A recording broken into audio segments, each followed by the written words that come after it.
আমাদের যুব সমাজ অন্ধ হয়ে গেছে, সামনে পর্দা পড়ে গেছে। পর্দা,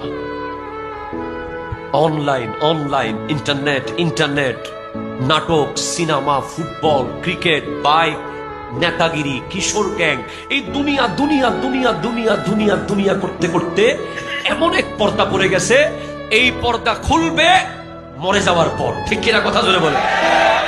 তখন পর্দা খুললে আর কোনো লাভ নাই। ফিরে আসো, জাস্ট নাও, এখন এই মুহূর্তে ফেলে দাও সমস্ত রং তামাশাকে, লাথি মেরে ফেলে দাও। ঠিক কিনা কথা জোরে বলে? আমি তোমাকে বলে দিয়েছি, যদি একটা সাপ নিয়ে রাত্রে ঘুমাইতে পারো তাহলে তোমাকে জুয়া খেলার অনুমতি দিলাম, আর যদি না পারো আজকে তওবা করো।